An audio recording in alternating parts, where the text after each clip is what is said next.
Hello guys and welcome to Moxie Architecture. Today we will solve the numericals of previous year gate question papers. So let's dive in. The area of plot 1000 meter square has a maximum permissible FAR of 150 and the maximum permissible ground coverage of 50%. Then utilizing fullest ground coverage and assuming floors of equal area, the number of stories that can be built on the plot is. So FAR is the floor area ratio where it is given as 150, which means as 1.5. So total built up area will be 1000 meter square, that is the area of plot, into 1.5, that is 1500 meter square.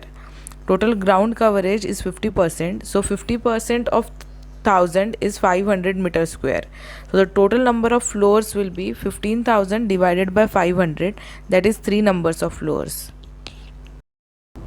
Following figure shows network for a particular project consisting of 4 activities, that is 1, 2, 3 and 4. The minimum time required for completion of project is. So let's consider the path 1, 2, 3, 4. In this it is 2 plus 2 plus 5, that is 9. In path 1, 2, 4 it will be 2 plus 4, that is 6. So the minimum amount of time required to complete project in CPM is always the maximum number of days, that is 9, cause the project will require at least 9 days, minimum of 9 days to complete the overall activities. A person has purchased an old building at a cost of rupees 2,50,000 excluding the cost of the land. The scrap value of the building is 10% of the cost of purchase and the future life of the building is 20 years. The total amount of sinking fund at the end of 20 years will be. So the scrap value of the building is 10%. So that is 10% of 2,50,000, that is 25,000. Sinking fund is initial cost minus scrap value. So the initial cost is 2,50,000 minus 25,000, that gives us to be 2,25,000 rupees. A person has purchased an old building at a cost of 2,50,000. The scrap value of the building is 10% of the cost of purchase and the further life of building is 20 years. If the rate of interest is 7%, then the annual installment of sinking fund will be. So we know that I is equal to SI upon 1 plus I raised to power n minus 1, where I is the annual sinking fund installment, small I is the rate of interest, S is the total sinking fund and n is the number of years. So the scrap value is 10% of 2,50,000, that is 25,000. So sinking fund is initial cost minus scrap value, that is 2,50,000 minus 25,000, which comes up to 2,25,000. So the I, that is the annual installment, we get by substituting all the values in the formula is up to 5,507 rupees. 25 persons in a room. 15 of them play hockey, 17 of them play football and 10 of them play both football and hockey. Then the number of persons playing neither hockey nor football is.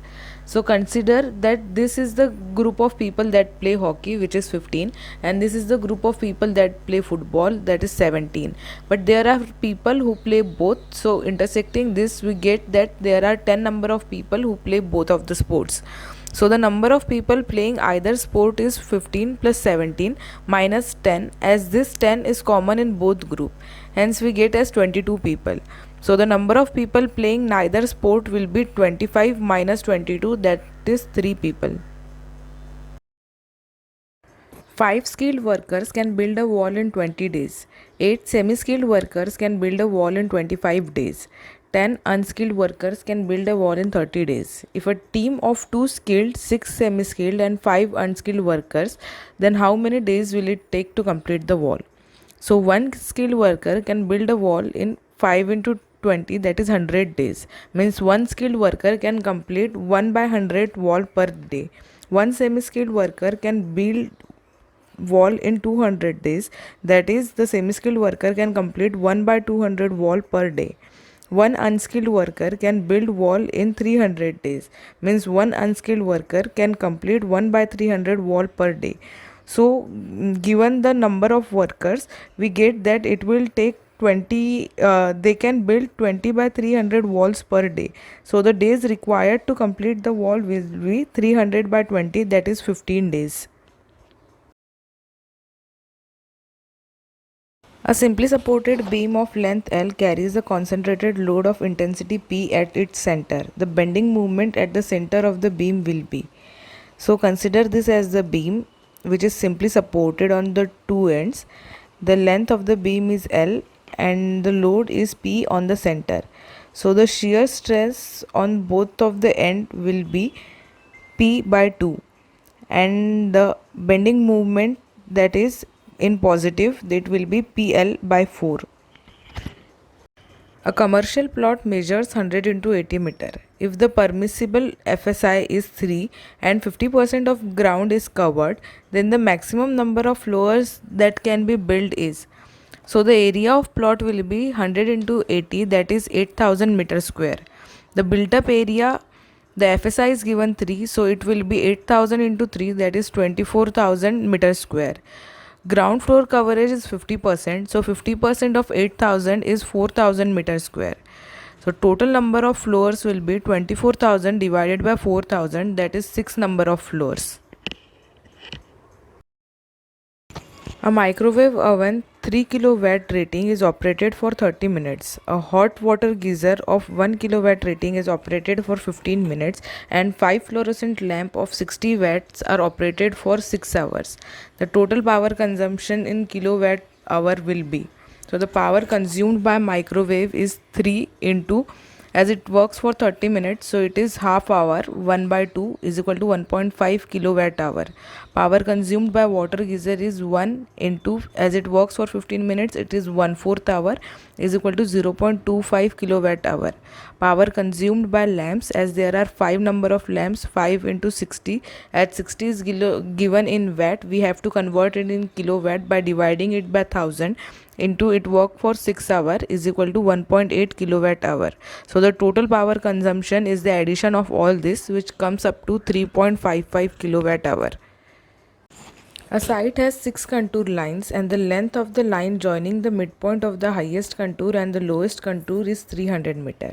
If the slope of the line is 1 in 10th, what is the contour interval? So the slope given is 1:10. So for 300 meter length, the fall will be 300 by 10, that is 30 meter. There are 6 contour lines in total. So we consider this as the slope. This is contour 1, 2, 3, 4, 5 and 6. So there are 1, 2, 3, 4, 5 spacing. So the spacing is 5. So it gives us 30 divided by 5 is equal to 6 meters. A neighborhood with a total area of 200 hectares has a gross density of 300 person per hectare. If the residential area is 60% of the total area, then the net density in person per hectares will be. So gross density is equal to population divided by total area. We know the gross density, we know the total area, so the population is 60,000. The total residential area is 60% of 200, that comes up to 120 hectares. So we know that net density is equal to population upon residential area. So 60,000 divided by 120 is equal to 500. A town with a population of 50,000 has an average household size of 5. The number of occupied dwelling units is 8,400, of which 10% are dilapidated condition. The housing demand of the town is. So the total number of houses required is 50,000 divided by 5, that is the average household size. It gives us 10,000 houses. Dilapidated houses are 10% of 8,400, that is 840 houses. So the actually available houses are 8,400 minus 840, that is 7,560. So the housing demand will be 10,000 minus 7,560, that gives us to be 2,440 houses. A building has a rooftop area of 300 meter square. If the average annual rainfall in the region is 700 mm and the runoff coefficient of the room is 0.8, then the maximum amount of rainfall that can be harvested from the rooftop in liters is. So the runoff is equal to CIA, where C is the runoff coefficient, I is the intensity of the rain, and A is the total area. So 0.8, that is the coefficient, into 700, but it is in mm, so we have to convert it into meters. So divided by 1000 into 300, that is the area. It gives us 168 meter cube. We know we need the answer in liters. So 1 meter cube is equal to 1000 liters. Therefore the answer is 1,68,000 liters. If you want to know more about the courses and the study material, the link is given in the description box as well as the contact number. We will meet in the next video. Till then, bye.